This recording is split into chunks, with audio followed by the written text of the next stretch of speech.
अस्सलामुअलैकुम dear students, हम अपने एक नए लेक्चर नंबर 9 के साथ आपकी खिदमत में हाजिर हैं। हमारी ये नई नज़म जिसका उन्वान है तगय्युर और जिसको पेश किया है एहसान दानिश ने।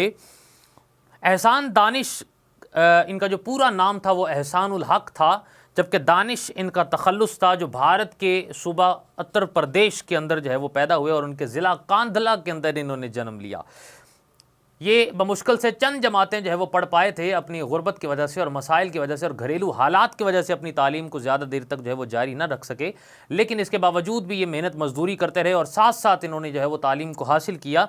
और इनकी ज़िंदगी के अंदर बेशुमार जो है वो मसाइल का इन्होंने सामना किया। इन्होंने हमेशा मामारी भी की, चौकीदारी भी की, चपड़ासी और माली भी रहे, लेकिन इसके साथ साथ इन्होंने हमेशा अपनी ज़िंदगी के अंदर जहानत को और लियाकत को बढ़ाने में कभी भी किसी भी किस्म के कोई कसर नहीं छोड़ी और हमेशा जो है वो कामयाबी से तालीम को अपने जारी रखा इन्होंने।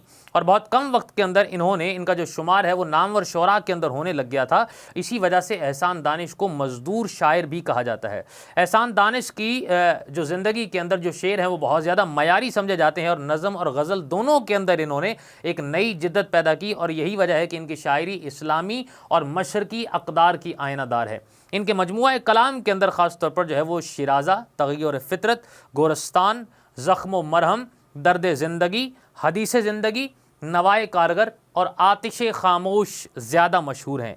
एहसान दानिश की आप बीती जो है वो जहान दानिश के नाम से भी बहुत मशहूर है और 1982 के अंदर एहसान दानिश इस जहान फ़ानी से कूच कर गए थे। इनकी ये नज़म जिसका उन्वान है तग़य्युर, हम आपके सामने उसकी वजाहत बयान करते हैं और वजाहत बयान करने से पहले मुश्किल अल्फाज के मानी यहाँ पर आपके सामने लिखेंगे। पहले शेर के अंदर जो मुश्किल लफ्ज़ है वो है हम नशी, जिसका मतलब है साथ बैठने वाला।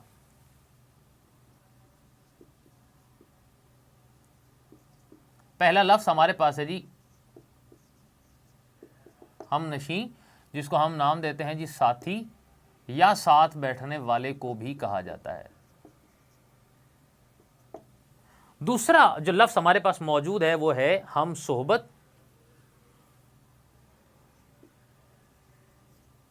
जिसका मतलब है दोस्त। तीसरा जो लफ्ज़ हमारे पास मौजूद है वो है कलाम, जिसका मतलब है बात करना या शायरी भी उसे कहा जाता है। चौथा जो लफ्ज़ हमारे पास मौजूद है वो है ला कलाम,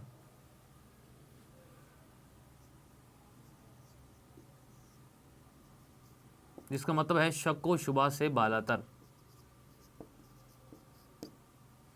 जबकि पांचवा जो हमारे पास यहां पर जो लफ्ज़ है वो है तग़य्युर पहम,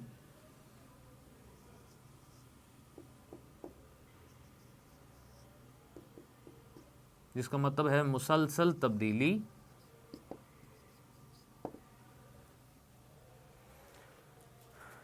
अगला लफ्ज़ हमारे पास जो है वो शेर नंबर 2 के अंदर से है वो है सहर, लफ्ज़ नंबर 6,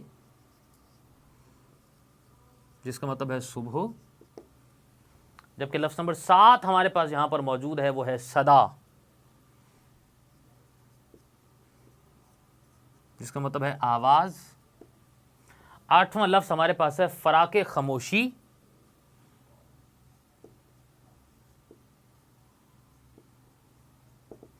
जिसका मतलब है खामोशी से जुदाई।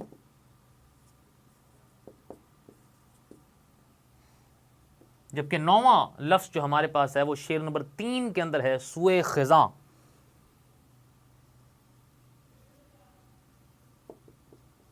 जिसका मतलब है ख़ज़ा की जानिब।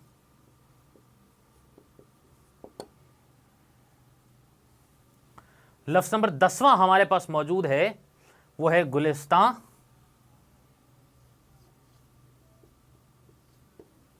जिसका मतलब है बाग।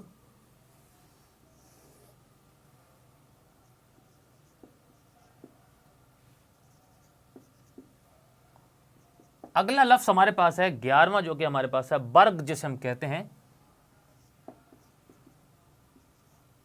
जिसका मतलब है पत्ता। जबकि 12वां लफ्ज़ हमारे पास है सकूत, शेर नंबर 3 के अंदर, जिसका मतलब है खामोशी। लफ्ज़ नंबर 13वां हमारे पास मौजूद है वो है सरापा फसाना,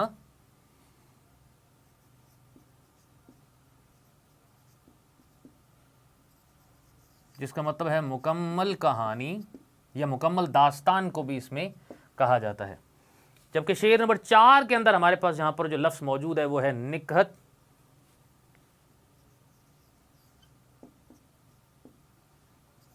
जिसका मतलब है खुशबू। 15वां जो लफ्ज़ हमारे पास मौजूद है वो है लगन,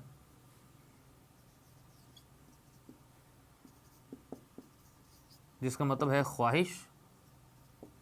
लफ्ज़ नंबर 16वां जो हमारे पास मौजूद है वो है शेर नंबर 6 के अंदर से शम्सो कमर। शम्स हम सूरज को कहते हैं, जबकि कमर हम चांद को कहते हैं। इस वजह से यहां पर करेंगे हम लफ्ज़ सूरज और चांद। लफ्ज़ नंबर जो 17वां हमारे पास मौजूद है वो है गर्मे सफ़र, जिसका मतलब है मुसलसल सफ़र करना। जबकि लफ्ज़ नंबर 18वां हमारे पास है बेरंगी, जिसका मतलब है बेरंग होना। 19वां जो लफ्ज़ हमारे पास है वो है शामो सहर, जिसका मतलब है शाम और सुबह। लफ्ज़ नंबर 6 हमारे पास जो शेर नंबर 6 है, इसके अंदर से हमारे पास जो मुश्किल लफ्ज़ हमारे पास है वो है इनकलाब, जिसका मतलब है तब्दीली लाना, या कोई भी हमने एक नया काम उसको हमने करना है उसमें से। इसके बाद हमारे पास जो लफ्ज़ नंबर 21वां हमारे पास मौजूद है वो है शेर नंबर 7 में से तगय्यर नौ,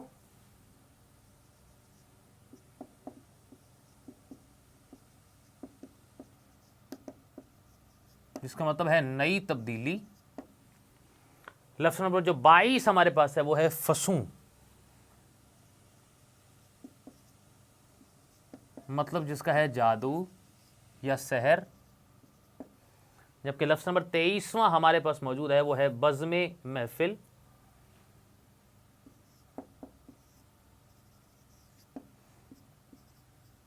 जिसका मतलब है अंजुमन या मुराद दुनिया।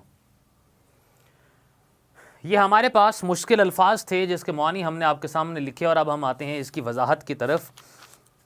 एहसान दानिश की ये जो नज़म है जिसका उन्वान है तगय्युर, और इस तगय्युर के एतबार से वो यहाँ पर कहते हैं कि किसी भी चीज़ को सकून हासिल नहीं है, या कोई सकूत के अंदर नहीं है, या किसी चीज़ को चैन नहीं है, बल्कि हर एक चीज़ इज़्तिराब के अंदर है, तशवीश के अंदर है, गर्दिश के अंदर है, हरकत के अंदर है, और मुसलसल अपनी मंजिल की जानिब रवां दवां है। कायनात के अंदर जितने भी मनाजिर और जितने भी यहाँ पर हकीकी अनासिर का वो तज़किरा करते हैं, सो हर एक की तारीफ़ को बयान करते हुए यहाँ पर वो ये बयान कर रहे हैं कि कायनात के अंदर हर एक चीज़ अपनी मंजिल की जानिब रवां दवां है।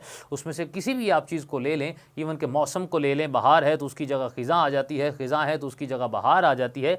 इस तरह से अगर खुशबू है तो वो भी बिखरना चाहती है। इस तरीके से अगर सूरज है तो उसकी जगह चांद ले लेता है, चांद है तो उसकी जगह सूरज ले लेता है, रोशनी है तो उसकी जगह अंधेरा ले लेता है, अंधेरे के बाद फिर रोशनी आने लग जाती है, सुबह है उसके बाद शाम हो जाती है, शाम के बाद फिर सुबह हो जाती है। सो ये जो ज़िंदगी के अंदर किसी भी चीज़ को मुकम्मल तौर पर सकून मैसर नहीं है, इस लिहाज से इंसान को अपनी ज़िंदगी के अंदर जहद मुसलसल के साथ मुसलसल आगे बढ़ते रहना चाहिए। ये पैगाम एहसान दानिश भी यहाँ पर देते हैं।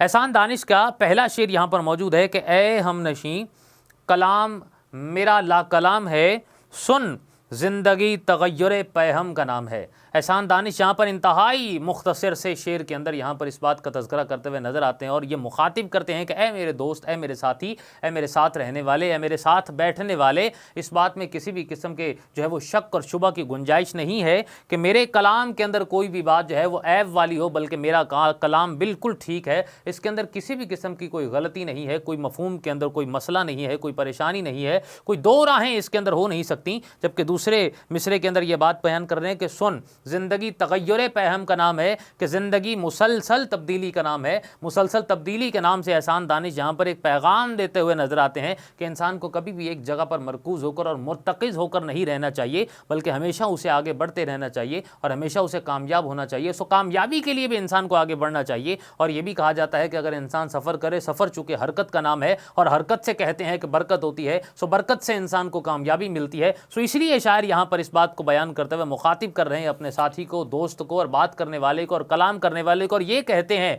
कि मेरे कलाम के अंदर किसी भी किस्म के कोई शक व शुबा की गुंजाइश नहीं है, बल्कि हकीकी तौर पर तो बात यह है कि ज़िंदगी का असल जो मकसद है वो आगे बढ़ते रहना है, अपने आप को हरकत में रखना है, कोशिश में लगे रहना है, हरकत में रहना है अपने आप को। सो इस लिहाज से शायर यहाँ पर ये बयान कर रहे हैं। और शायर ये भी बयान कर रहे हैं कि वक्त के साथ साथ इंसानी ज़िंदगी के अंदर बहुत सारी तब्दीलियाँ आ जाती हैं। जैसा कि किसी ज़माने के अंदर जब गाँव होता था वो कस्बे में बदल गया, कस्बा शहर में बदल गया, इसी तरीके से वक्त के साथ साथ इंसान जो है उसकी भी तरक्की होती रहती है। ये भी कहा जाता है कि आज से कई हज़ार साल पहले जो इंसान यहाँ पर बसते थे वो बिल्कुल उनकी अपनी जो ज़िंदगी थी उस ज़िंदगी में और आज की ज़िंदगी में बहुत ज़्यादा फ़र्क है। शायद उसकी बुनियादी वजह यह है कि इंसान ने अपने आप को मुसलसल तब्दील किए रखा और तब्दील करते करते तरक्की के इतनी मनाजिल उसने तय कर ली हैं कि वो जो उसका माजी था वो बहुत ज़्यादा पीछे रह गया और एक नई शक्ल उसने इंसान ने अख्तियार कर ली है। सो इस लिहाज से इसी का नाम ज़िंदगी है कि इंसान आगे बढ़ता रहे और कामयाब होता रहे।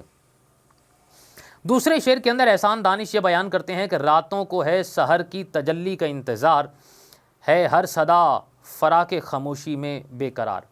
अब दो मिसरों के अंदर यहाँ पर इसमें तज़किरा कर रहे हैं। पहले मिसरे के अंदर रात का तज़किरा कर रहे हैं कि रातों को है सहर की तजल्ली का इंतज़ार, कि जब रात आती है तो फिर उसको सुबह होने का इंतज़ार रहता है। इसी तरीके से अगर हम इसका मतलब हम दूसरा मानी के अंदर भी लें तो ये देखते हैं कि इंसान के ऊपर अगर ज़वाल आता है तो उसे इस बात की जुस्तजू रहती है और इंतज़ार रहता है कि कभी ना कभी तो उस पर अरूज आएगा, कभी ना कभी तो इंसान कामयाब होगा। तो उसके अंदर से, इंसान के अंदर से एक उम्मीद निकलती है और फिर उसी उम्मीद के ज़रिए से इंसान जो है वो ज़िंदा रहता है। सो यहाँ पर रात को तारीकी के आलम के अंदर उसको लिया गया है, जवाल के साथ उसको जो है वो लिया गया है। इस लिहाज से शायर यहाँ पर बयान करता है कि वो जो रातों को इंसान जो है वो इंतज़ार करता है और रातों को है सहर की तजल्ली का इंतज़ार, कि रात को सुबह होने का इंतज़ार है। और सुबह बेकरार है, रात भी बेकरार है, सुबह आने को बेकरार है, रात यहाँ से जाने को बेकरार है और अपनी जगह पर जब उसकी सहर आ जाएगी तो रात यहाँ से चली जाएगी। उसके बाद जब दोबारा से सहर आती है तो फिर उसकी जगह पर जो है वो फिर से रात आ जाती है। सो हर एक चीज़ हरकत के अंदर है और गर्दिश के अंदर है और हर एक चीज़ को हमेशा से जो है वो तगय्युर के अंदर चल रही है। इसीलिए यहाँ पर शायर ये कहते हैं कि है हर सदा फ़राक़े खामोशी में बेकरार, कि वो जो भी आवाज़ चल रही है उसके साथ और जो भी शोर उसके साथ चल रहा है और जहाँ पर भी शोर गुल हो रहा है उस शोर गुल के अंदर हमेशा से उसकी जगह खामोशी आना चाहती है, सो सकूत आना चाहता है। और वो जो बेकरार एक खामोशी है वो उसकी जगह आके ठहरना चाहती है और ज़िंदगी के अंदर वो जो एक भूचाल आया हुआ है उसका ख़ात्मा चाहते हैं। और वो जो करब नाम एक ज़िंदगी के अंदर तकालीफ और मुसीबतें और तारीकियाँ आई हुई हैं, तो यहाँ पर एक इनकलाबी सूरत के अंदर जो है वो शायर यहाँ पर इस बात को तज़किरा कर रहे हैं और इनकलाब का एक नज़रिया यहाँ पर देते हुए ये बात बयान करते हुए नज़र आते हैं कि दुनिया के अंदर बहुत सारी नई तब्दीलियों की ज़रूरत है, क्योंकि तब्दीलियाँ इंसान के लिए कामयाबी की तरफ लाती हैं, तब्दीलियाँ इंसान को ज़िंदगी का निचोड़ बताती हैं, तब्दीलियाँ इंसान को मुख्तलिफ़ तजुर्बात से गुजारती हैं। और इसीलिए यहाँ पर उरूज व ज़वाल की दास्तान को भी तलुए सुबह और इसके साथ साथ जो है वो तारीकी के साथ उसको बयान किया गया है। और जहाँ पर बहुत ज़्यादा शोर गुल है, सन्नाटा वहाँ पर उसकी जगह लेना चाहता है, क्योंकि फ़राक़े खामोशी जो है वो बहुत ज़्यादा उसके अंदर शोर गुल जो है वो बहुत उसकी वजह से तंग आ चुके हैं। सो खामोशी वहाँ पर हो जाएगी तो एक नई तब्दीली बुनियादी तौर पर आ जाएगी। सो ये जो बेचैनी और बेकरारी है ये ना सिर्फ फितरती और कुदरती मनाजिर के अंदर मौजूद है, बल्कि इंसान के अपनी ज़िंदगी के अंदर पे तगय्युर और तब्दीली जो है मुसलसल आनी चाहिए उसमें से। शेर नंबर 3 के अंदर यहाँ पर जो शेर लिखा है वो ये है कि सूए ख़िज़ां बहार गुलिस्तान रवाना है, हर बर्ग का सुकूत सरापा फसाना है। अब यहाँ पर शायर ये बात बयान कर रहे हैं, सूए ख़िज़ां हम कहते हैं कि ख़िज़ां की जानिब, और यहाँ पर जो बर्ग हम कहते हैं वो पत्ते को कहते हैं। सो शायर यहाँ पर यह कह रहा है कि गुलशन की बहार ख़िज़ां और सुकूत शोर की तरफ रवाना है।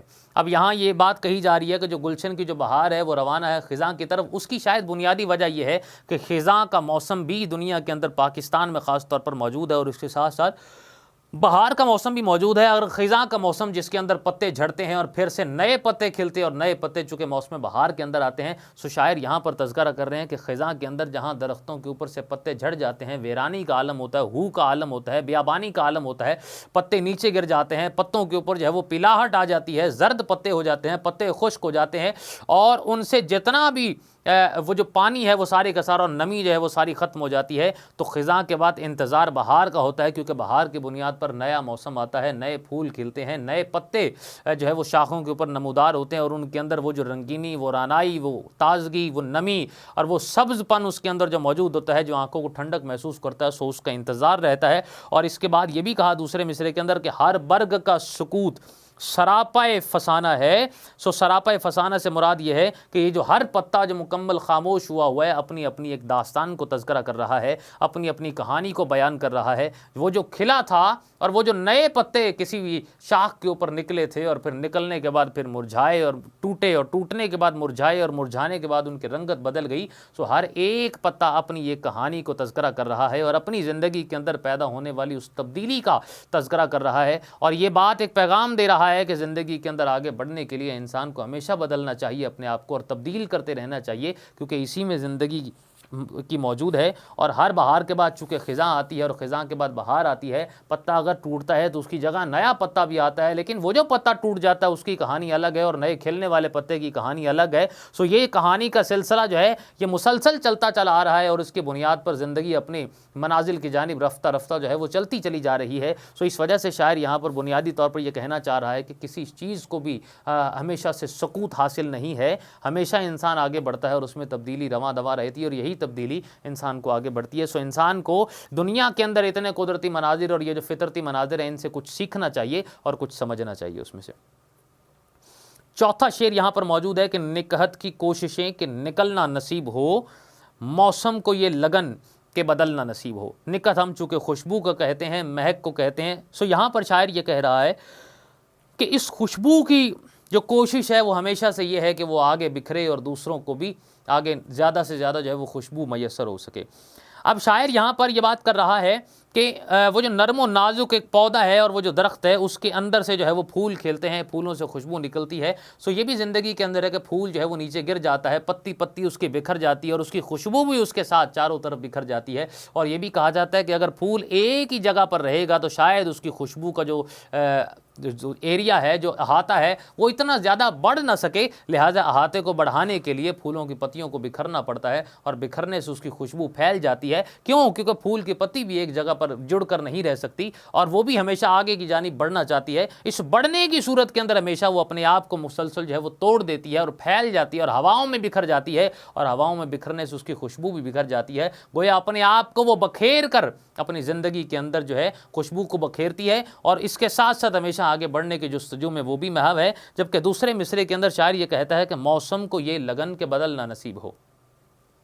हर एक मौसम जो है ज़िंदगी के अंदर हमेशा आगे, अगर मौसम गर्मा है तो उसके बाद मौसम सरमा आ जाएगा, मौसम बहार है तो उसकी जगह मौसम ख़िज़ा ले लेगा। और इसी तरीके से मौसम बरसात का भी अपना एक दौरानी है जो कि बरसता है, बरसने के बाद चला जाता है। सो ये जो ज़िंदगी के अंदर मौसमियाती जो कैफियत हैं ये भी हमारे पास मुख्तलिफ़ औक़ात के अंदर आती हैं और इंसान मुख्तलिफ़ औक़ात में मुख्तलिफ़ जो मौसम आते हैं उनसे महसूस भी होता है, उनको इंजॉय भी करता है, उनसे लुत्फ़अंदोज़ भी होता है। सो इसलिए यहाँ पर यह तग़य्युर की बात करते हुए कुदरती मनाज़र में दो चीज़ों को, एक जिसमें खुशबू, दूसरा जिसमें मौसम, सो इसका तज़किरा करते हुए एहसान दानिश नजर आते हैं और ये कहते हैं कि दोनों अपनी जगह पर एक जगह पर मुस्तकिल सूरत अख्तियार नहीं कर सकते और ना ही रहते हैं। और ये कायनात में, तारीख में ये बात देखी गई है कि हर एक फूल ने पहले बिखरना है और बिखरने के बाद उसकी जगह फिर एक नई कौंपल खिलेगी, नए फूल खिलेंगे और फिर वो टूटेंगे, फिर वो अपनी खुशबू को बखेरेंगे। इसी तरह से एक मौसम आएगा, फिर खिल उठेगा, उस मौसम को लोग लुत्फ़अंदोज़ होंगे और फिर उसकी जगह नया मौसम ले लेता है। सो ये जो ज़िंदगी है ये बार बार मुसलसल एक तब्दीली का नाम है, इनकलाब का नाम है। और इस इनकलाब की बदौलत इंसान जब भी आगे बढ़ता है और इंसान ने जितनी भी कोशिशें और काविशें अभी तक की हैं और कामयाबी जितनी दफ़ा भी हासिल की है, सिर्फ़ और सिर्फ इस तब्दीली के बुनियाद पर, इस तग़य्युर के बुनियाद पर और आगे बढ़ने की बुनियाद पर उसने इस तब्दीली को हासिल किया है। सो इस वजह से इंसान को भी चाहिए कि हमेशा आगे बढ़ता रहे और अपने अंदर एक तब्दीली को लाता रहे, अपनी शऊरी तब्दीली को भी लाता रहे, इल्मी तब्दीली को भी लाता रहे और तरबियत के अंदर भी तब्दीली लाता रहे। सो इस लिहाज से हमेशा इंसान कामयाब रहेगा। पाँचवां शेर यहाँ पर मौजूद है कि शम्सो कमर को ज़िद है कि गर्मे सफ़र रहें, बेरंगियों में खाली के शामो सहर रहें, शायर यहाँ पर ये बयान कर रहा है कि सूरज और चांद मुसलसल सफ़र करने पर बजिद हैं और इस तरह से बेरंग और बेकैफ कायनात में सुबह शाम के खालिक के तौर पर पहचाने जाते हैं। अब शायर यहाँ पर कुदरती मनाजिर में से दो अहम अनासिर का तज़किरा करते हुए नज़र आता है और इसमें यह बात बयान कर रहा है कि ये जो सूरज और चांद है हमेशा एक दूसरे की जगह लेते हैं। अगर दिन के वक्त सूरज जो है वो उजाला करता है, तपिश देता है, आग फराहम करता है और इसकी फिर एक वक्त तक वो रहता है और उसकी जगह फिर चांद आने के लिए बजिद हो जाता है और जब चांद रात की तारीकी के अंदर आता है तो वो भी अपनी रोशनी बखेरता है और वो भी एक लंबे अरसे तक वो यहाँ पर रहता है और उसके बाद जब सुबह होती है तो फिर सूरज आ जाता है। लिहाजा दोनों एक दूसरे की जगह पर बजिद हैं और एक दूसरे की जगह पर आना चाहते हैं। सो सूरज और चांद का सिलसिला, दिन और रात का सिलसिला हमेशा से अरसे दराज से बल्कि रोज़े अज़ल से ये जारी और सारी है। सो इस लिहाज से यहाँ पर ये बात बयान कर रहे हैं कि ये जो बेरंग जो ज़िंदगी है, बेरंग और बेकैफ सी कायनात है, इस कायनात के अंदर सूरज और चांद का बार बार आना और एक दूसरे की जगह पर जिद लगाकर आ जाना भी इस बात की दलील देता है कि कायनात के अंदर इनको तख्लीक करने वाली जो ज़ात है वो अल्लाह ताला की ज़ात है कि जिन्होंने बारी बारी इनको जो है वो भेजता है और इंसान को इनकी रोशनी जो है वो हासिल होती है और चमक भी हासिल होती है। और चांद की से निकलने वाली जो चमक और रोशनी है उसकी बुनियाद पर फलों में मिठास पैदा होती है और सूरज की बुनियाद पर मिलने वाली जो तपिश है वो इंसान के वजूद से बहुत सारे जरासीमों को ख़त्म कर देती है और मिटा देती है। सो इस लिहाज से शायर इस बात का तज़किरा करते हुए नज़र आता है कि सूरज और चाँद वो जो एक दूसरे के साथ बजिद हैं आने जाने पर और दुनिया के अंदर नमूदार होने पर और ज़ाहिर होने पर, उस लिहाज से शायर ये बात बयान करें कि भी अल्लाह ताला की वादानियत को एक तरह से बयान कर रहे हैं और इसकी गवाही दे रहे हैं और अपने कामों की बुनियाद पर इस बात को जाहिर कर रहे हैं कि इनको पैदा करने वाली जो ज़ात है वो रब ताला की ज़ात है। इसमें से शेर नंबर 6 यहाँ पर जो मौजूद है वो ये है कि शहरों में इनकलाब, बयाबा में इनकलाब, महफिल में इनकलाब, शबिस्तान में इनकलाब। शायर बुनियादी तौर पर यहाँ पर यह बयान कर रहा है कि इस कायनात में हर जगह पर मुसलसल तब्दीली है और